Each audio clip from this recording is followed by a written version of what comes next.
You're obsessing over someone who's not aligned with you, and you know it. A part of you already understands that this isn't love, but you still can't let go. Today, I'm going to help you break free from that cycle with the most effective solution. In this video, I'm going to give you the exact 7 steps to break the obsession, reclaim your energy, and feel emotionally and vibrationally free again. But listen closely. Don't skip anything. Each step is designed to break an invisible bond that's keeping you trapped without you realizing it. So please hit like and support me by subscribing so we can grow this new but very promising community together. And stay until the end, because the last step is the most powerful of all. Today could mark a before and after in your life. Step 1. Break the illusion. Because this isn't love, it's emotional obsession. Rooted in your wound. No, you're not in love with that person. What you're feeling isn't love. It's not a soul bond or a unique connection that only you can understand. What you're experiencing is emotional obsession, created by a wounded part of you that still hasn't been acknowledged. And I'm telling you this straight up because it's the first step towards setting yourself free. Carl Jung explained it with brutal clarity. Until you make the unconscious conscious, it will direct your life and you will call it fate. And that's what you're doing. Calling fate what, in reality, is an unconscious wound that found a face. A wound that wants to be seen. A part of you that learned to cling to what doesn't belong to you because once upon a time, you had to beg to feel loved. Why do you obsess over someone who isn't aligned with you? Because your emotional system doesn't look for what's good for you. It looks for what feels familiar. And if in your childhood, you emotionally learned that love meant waiting, fighting, insisting, striving to be enough, then a part of you becomes activated by the unattainable. Your soul longs for healthy love, but your wound gets hooked on what doesn't choose you, on what keeps you waiting, on what leaves you empty. And that's where the obsession is born. Not over what the other person gives you, but over what they don't give you. Because that absence triggers your emptiness, and emptiness doesn't know how to look inward, so it projects outward. If I get them, I'll be enough. If they come back, I'll have value. If I can make them see me, all this pain will have been worth it. But that isn't love. That's a distorted reflection of your emotional wound. Let me tell you Elise's story. Elise met Luke. From the very beginning, she felt something intense. He didn't reciprocate, but that didn't matter. There was something about him that kept her hooked. Luke was cold, distant, unpredictable. He'd talk to her one day and vanish for 2. He'd come back, then disappear, then come back again. And every time he returned, Elise felt relief, an intense feeling of, now this is it. But the cycle never changed. And while Luke remained the same, Elise was slowly fading on the inside. One day in therapy, someone asked her, what is it that Luke gives you that you're not willing to give yourself? And Elise broke down in tears because she realized it wasn't love, it was lack, it was repetition. It was an exact reflection of how her father had emotionally ignored her for years. Luke wasn't the love of her life. He was the unconscious opportunity for her wound to finally try to be chosen by someone who wouldn't choose her. That's what you're going through too. You're not hooked on that person. You're hooked on an unresolved internal narrative. Your obsession isn't with their presence, it's with their absence and with what you believe that absence says about you. And that's the trap. Because as long as you're obsessed with making it work, you're not noticing that you're the one who isn't working. Your energy is outside of you. Your worth depends on someone else. Your mind revolves around signs, assumptions, silences. And meanwhile, you forget yourself. You distance yourself from yourself. You betray yourself. This isn't love, it's emotional hunger. And hunger isn't satisfied with someone else's presence. It's satisfied when you come back to yourself. When you recognize that this desperate desire to make it work is nothing but a childish need for someone else to fix what still hurts inside you. But the other person didn't come to save you, complete you, or heal you. They came to show you what you still haven't wanted to see. And the more you cling, the more obsessed you become, the more you idealize them, the more you lose touch with reality. Carl Jung said, people will do anything, no matter how absurd, to avoid facing their own soul. And that's exactly what you're doing. Inventing destinies, synchronicities, and signs to avoid seeing that you're emotionally erasing yourself for someone who's no longer aligned with you. So how do you break the illusion? First, call things by their real name. It's not love, it's obsession. Then recognize that your need is valid, but the person you've chosen to fulfill it is not. You do deserve love, but not like this. Not with someone who isn't there. And finally, look at your pattern without shame. You're not broken. You're just repeating an attachment pattern that no longer serves you. And that pattern can change. Your energy can be cleared. Your mind can be reprogrammed. Your heart can feel again, but this time without erasing yourself. This is the first step, breaking the fantasy, removing the mask of a special story from what has only been a cycle of anxiety, emptiness, and self-abandonment. So tell me, are you ready for something different? Stay with me because in the next step, I'll show you how to identify that part of yourself that's still waiting for what you already know will never come, and how to stop it from choosing for you without your permission. That's where everything starts to change. Step 2, become aware of the part of you that's still waiting for what you know will never come. Before we go on, if this message is already stirring something inside you, subscribe right now and hit like. That way YouTube knows the content is helpful and recommends it. Thank you so much. You already know the truth. Part of you has already figured it out. You've seen the signs. You've recognized that this person isn't aligned with you, that they're absent, that they don't feel the same way, that they're not building anything with you, that they're not in sync with you. And yet, you keep waiting. You wait in the depths of your chest, in the silence of your nights, in that notification that never arrives, in that imaginary conversation you keep repeating in your mind while pretending you're fine. And this is what you need to see today. It's not your rational mind that's waiting. It's an unconscious part of you that still hasn't been healed. A part that got stuck emotionally in a very old moment when you weren't chosen, when you weren't seen, when you loved without being loved back. And that's the part that's obsessed today. Carl Jung explained it brilliantly. The personal unconscious consists of contents that have been repressed or simply forgotten.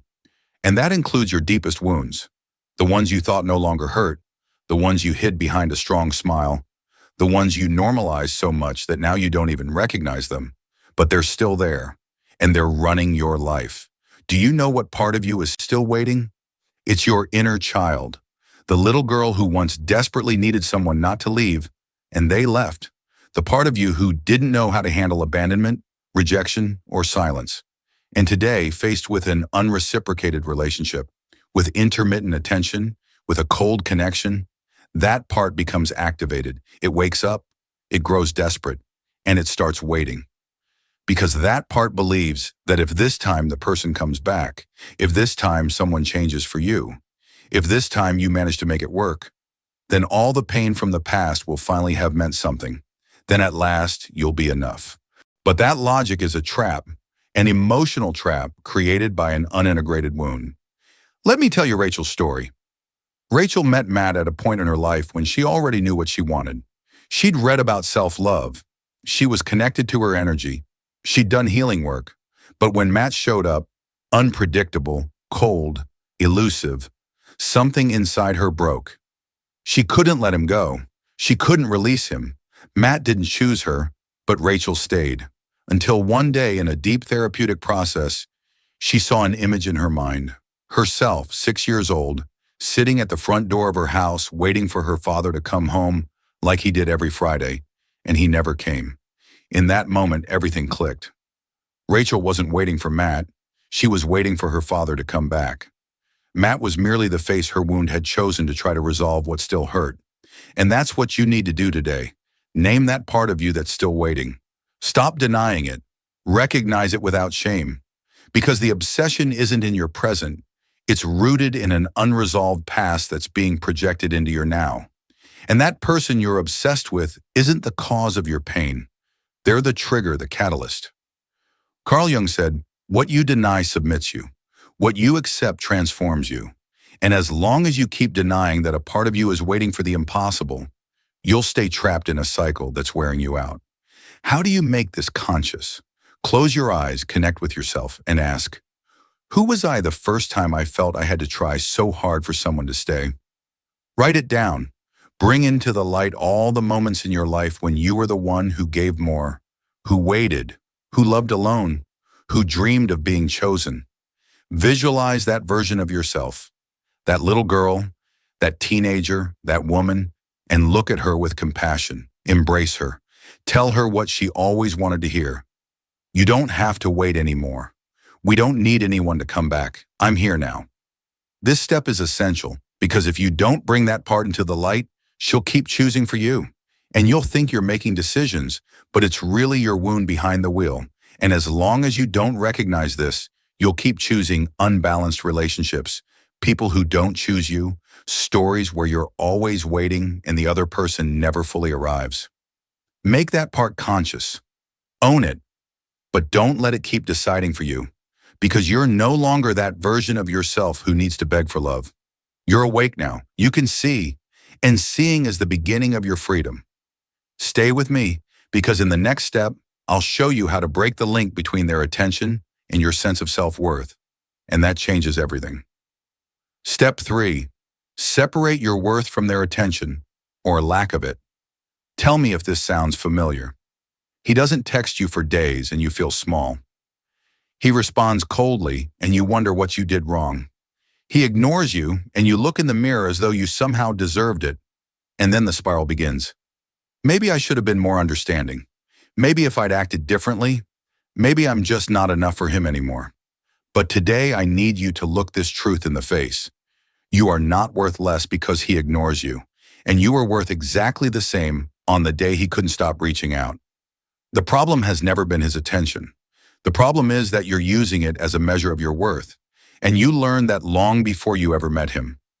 Carl Jung taught us powerfully, everything that irritates us about others can lead us to an understanding of ourselves.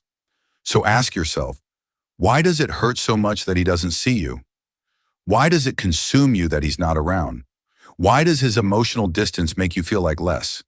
Because what he's triggering is a part of you that still hasn't learned how to look at herself with love without an external mirror. You don't need him to see you. You need to stop using his gaze to define your own. And even though it might sound simple, this is one of the most powerful acts of emotional recovery you can undertake. Because if your entire sense of well-being depends on whether he's here or absent, then this isn't love, it's handing over your self-esteem. You're saying, if he texts me, then I'm worthy. If he seeks me out, then I matter. If he chooses me, then I exist. And that's not love. That's dependency disguised as connection. Let me tell you Valerie's story. Valerie felt as though her entire world revolved around Thomas's gestures. A single text from him lit her up. His silence dimmed her light. Her self-esteem rose and fell every day, dictated entirely by what he did or didn't do. Until one day during a journaling session, she wrote these words. I feel invisible when he doesn't talk to me. I feel enough only when he pays attention to me. I feel real only when he acknowledges me. And in that moment, she understood. Her worth was still tied to an external presence, because inside her still lived an invisible little girl. A little girl who grew up feeling ignored, not because nobody loved her, but because no one ever taught her how to validate herself. And now that same pattern had found a new face, a new Thomas, a new excuse to keep depending on someone else. Make it conscious. You're not waiting for his love. You're waiting to feel valid. You're waiting to be recognized in the way that part of you never was in the past. But he doesn't hold that power, and he never did. And as long as you keep giving it to him, you'll keep feeling at the mercy of his gestures, his absences, his crumbs of affection. Carl Jung said, who looks outside dreams, who looks inside awakens. It's time to wake up, because if your worth changes every time he comes close or pulls away, then you still haven't recognized yourself. So how do you cut that invisible thread? Start by doing an emotional inventory of how you feel about yourself before, during, and after interacting with him. Do you only feel good when he responds? Do you fall apart when he leaves you on red? Do you emotionally destroy yourself over his silence? Those answers aren't about him. They're about your relationship with yourself. Declare internally, my worth is constant. It doesn't depend on who stays or who goes. Don't just say it once. Make it your mantra. Make it your truth. Make it your vibration. Visualize your energy returning to you every time you've left it outside yourself. Literally imagine that every time you're waiting for a message, a part of you leaves, and with awareness, you call it back home. Your energy was never meant to live in someone else's field. It's yours. And until you reclaim it, you'll keep depending on someone else's signals to feel whole. The day your self-esteem stops depending on what someone else gives you, that's the day you'll finally start receiving for real, because you'll stop begging with your soul for something you're capable of building within yourself. And in that moment, the other person will no longer be your mirror. They'll simply be a fleeting reflection, an opportunity to practice your new way of seeing yourself. And trust me, when you see yourself as whole, the universe only brings you people who know how to see you too. Stay with me, because in the next step, I'm going to show you how to break the cycle of energetic surveillance that keeps you obsessed, checking their social media, reading between the lines, searching for signs where there's only absence. That step will set you free. Step 4. Break the cycle of silent surveillance. Social media, signals, and excuses. You tell yourself you've let go, that you're not checking up on them as much, that you're moving on. But secretly, you're still watching to see if they viewed your story. You analyze whether their post might be for you. You wonder if their silence is actually a hidden sign. You read and reread every message. You spin 1,000 mental movies out of nothing. And even if you deny it, disguise it, or call it curiosity or intuition, let's name it for what it is: emotional surveillance. And it's the most subtle and most destructive fuel for obsession. Because not only does it keep you tied to someone who's no longer present, it drains you, it lowers you, it vibrationally chains you to someone who no longer resonates with you. Carl Jung said, "Whatever is not made conscious will manifest as fate." And you're manifesting more waiting, more anxiety, more attachment every time you visit their profile, every time you get caught in their shadow, every time you hand your energy over to someone who's no longer choosing you. Why do you do this to yourself? Because a part of you still believes something might happen.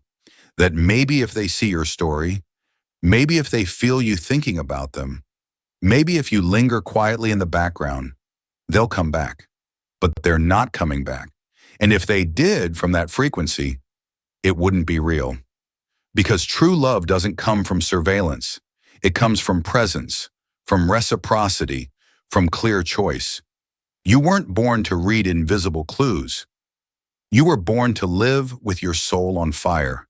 And that fire goes out every time you hurt yourself imagining there's still something left to read between the lines. Let me tell you Grace's story. Grace insisted she'd gotten over her last relationship. She didn't reach out anymore. She didn't call. She didn't cry. But every night she'd go to his profile.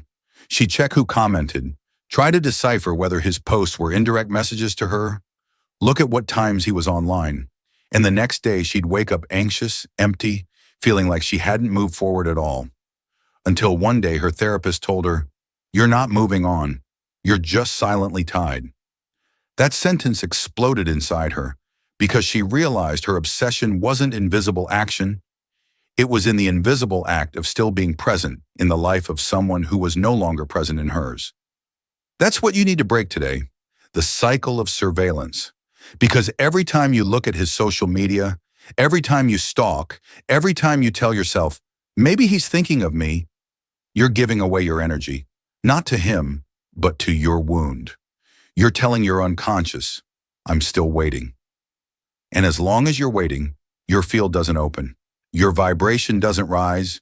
Your soul doesn't rest. Because living in surveillance means living disconnected from yourself. And what's so harmful about "I just want to see if he posted something"? Everything. Because beneath that curiosity lies a need. You need to feel seen. You need confirmation that he's still there.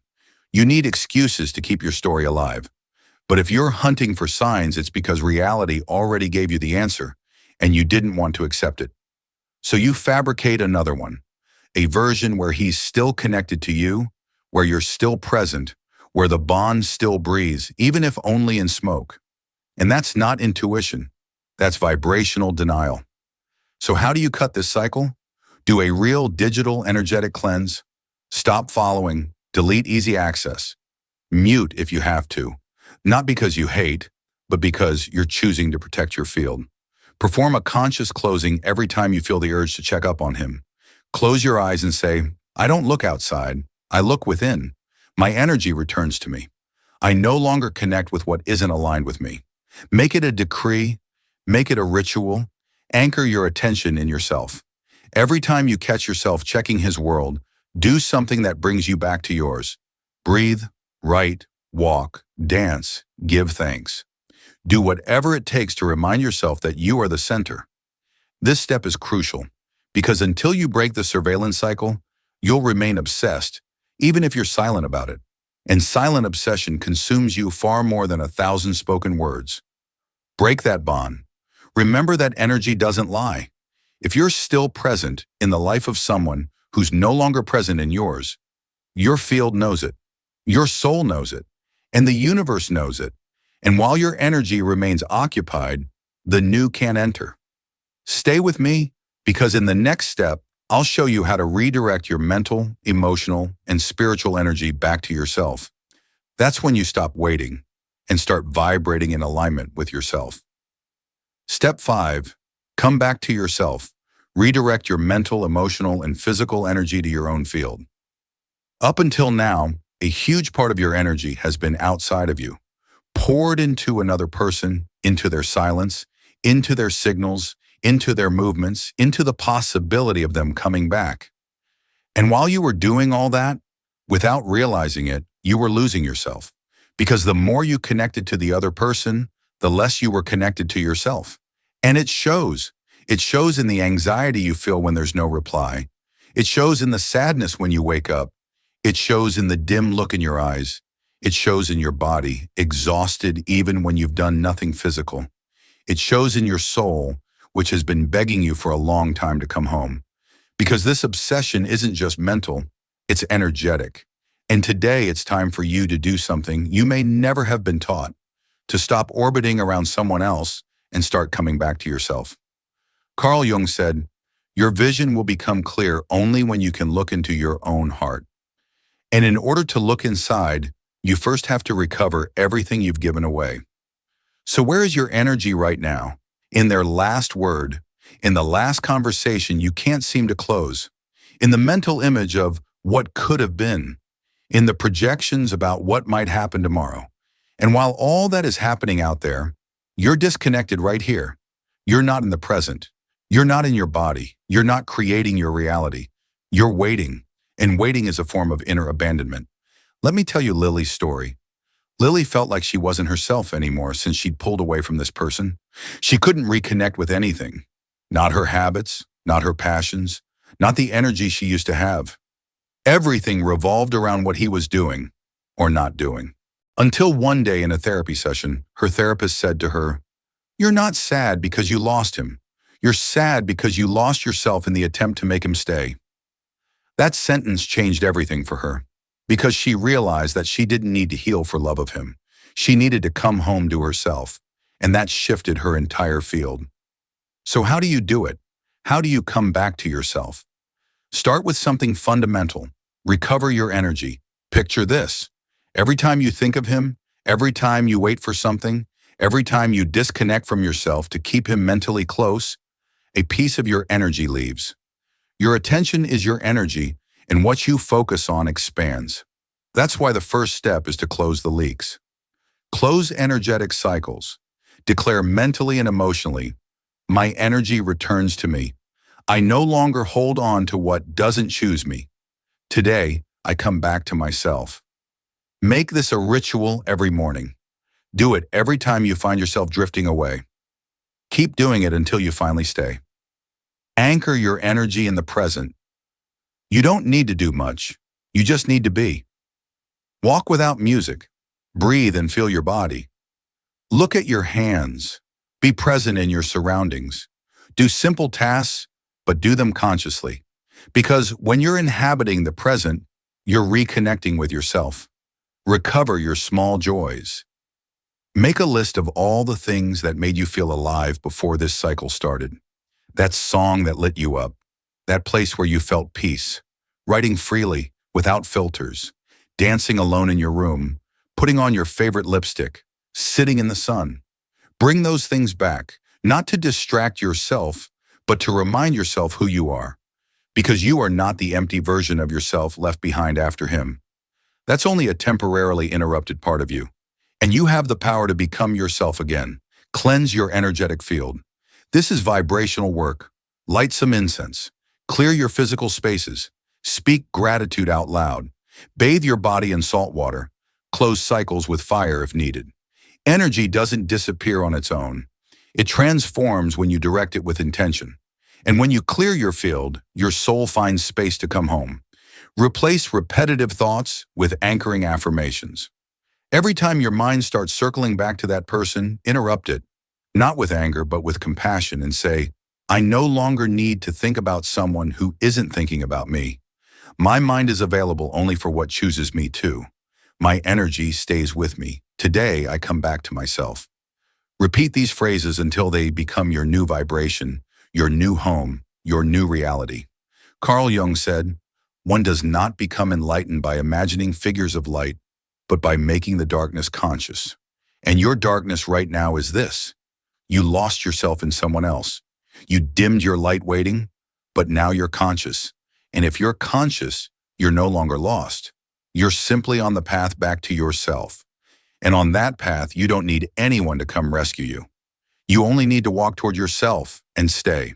Stay with me, because in the next step, I'll show you how to raise your vibrational standards and learn to say, this yes, this no longer, so that your new frequency doesn't repeat what you've just let go of. Step 6. Raise your vibrational standard. Define what you accept and anchor your frequency there. You've already let go. You've stopped the surveillance. You've come back to yourself. Now it's time to protect what you've reclaimed, because if you don't raise your vibrational standard, you're going to fall back into the same patterns, not because you're weak, but because energy without direction simply repeats what's familiar. Carl Jung said it precisely, what is not made conscious is repeated. And if you don't clearly decide what kind of relationship you want to create from now on, you'll keep attracting situations vibrating at your old frequency. The ambiguous, the unavailable, the half-hearted connections. That's why this step is simple, yet powerful. Raise your frequency and anchor your new truth. How? Write your new emotional standard. Make it your personal law. Phrases like, I only connect with people who resonate with clarity. I don't sustain half-hearted connections. I no longer accept love disguised as absence. Repeat these phrases when you wake up and before you go to sleep. Because what you repeat, you vibrate, and what you vibrate, you attract. Whenever something new comes into your life, examine it from your new frequency. Does this add to me, or does it divide me again? Does this vibrate as I deserve or as I've been used to? If it doesn't elevate your peace, it's not for you. This step is your anchor, your energetic shield, your new foundation.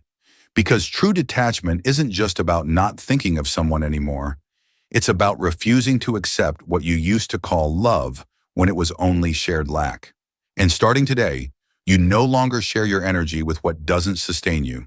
Stay with me, because in the next step, you're going to seal this entire process with a true vibrational closure, a powerful energetic action that marks both an ending and the beginning of your new self. Step 7. Seal the closure with energetic awareness. Letter, decree, and cutting ritual. Letting go isn't just a mental decision. It's not enough to say, I don't love him anymore, or I understand everything now. Because your body still vibrates, your energy field remains open, and your soul keeps waiting in silence. And until you do a real closure, the bond stays active. You can't see it, but you feel it. You feel it when you think of him as soon as you wake up, when you dream of him without wanting to, when you believe you've let go, but one song breaks you, when deep down there's still a voice whispering, what if he comes back? That's why this last step isn't merely symbolic. It's vibrational, ceremonial, sacred.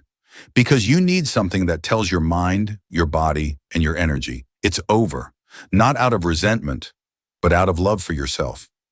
Carl Jung said, one does not become enlightened by imagining figures of light, but by making the darkness conscious. And this step is about becoming conscious of the ending. So what does it mean to close energetically? Closure isn't forgetting. Closure isn't ignoring. Closure isn't blocking someone out of anger. Closure means honoring what was and declaring that you're no longer going to carry it. Closure is saying, thank you for what you came to teach me, but this cycle no longer resonates with me. Now I choose to stay with myself. It's releasing the thread, letting go of the rope, stopping yourself from looking back. But for that to happen, you need an act of power. Do it like this. The ritual of closure. Write a letter you'll never send. Address it to that person. Speak from your soul about what you felt, what hurt you, what you kept silent, what you're grateful for, what you're releasing. Don't sugarcoat it. Don't make it pretty. Make it real. End it with a phrase that serves as a decree. Today I release you and I release myself. There is no longer an us. Now I only have me. Read the letter aloud. It's important for your body to hear it, for your vibration to declare it, for your unconscious to understand it. This act is more powerful than you can imagine. Your voice is your active energy. By speaking it, you're breaking the cycle in real time. Then burn the letter or bury it. Fire or earth. Both are elements of transmutation. Fire turns the bond into ashes. Earth absorbs it and transforms it. As you do it, repeat. With this letter, the cycle ends. With this letter, I reclaim my energy. With this letter, I return to myself. Do it without drama. Do it with love. Do it with power. After the ritual, take a mindful shower. Imagine everything that doesn't belong to you sliding off your body. Dress differently. Change your look, your scent, your vibration. Do something new that day. Go out, write, sing, walk in silence, but do something that declares that you've come back to yourself. And if you can, write it down as well. I'm back. I'm free. I no longer chase. I no longer empty myself. Now I vibrate with myself. Why is this physical and symbolic closure so important? Because without it, the bond stays open. And an open bond drains your energy. And the energy that goes out there isn't available for the new. And you need energy to create new connections, to inhabit your present, to sustain your new vibration, to become magnetic for what truly resonates with you. The love you deserve cannot arrive if your soul is still living inside a broken cycle. Close, even if you still remember, even if it still hurts, even if a part of you wants to look back. Close, because what's coming next needs space. Carl Jung also said, what you deny subdues you. What you accept transforms you. Today, you're not running away. You're not denying anything. You're closing with love, with awareness, with power. This closure is your rebirth. Do it for yourself. Do it for your own sake. Do it as an act of absolute self-love. Because when you truly close a chapter, life stops testing you and starts revealing what it's been waiting to bring you all along, once you were ready to let go. Now you know you weren't waiting for love. You were waiting from your wound. It wasn't intuition. It was attachment. It was the echo of a part of you that only knew love through struggle, but not anymore. Today you chose yourself. Today you let go of the emotional hook that kept you spinning in circles. Today you did what few people dare to do. Close without needing answers. Let go without anger. Free yourself without needing permission. And that, even though it hurts, is power. It's soul maturity. It's true growth. You're no longer available for crumbs disguised as connection.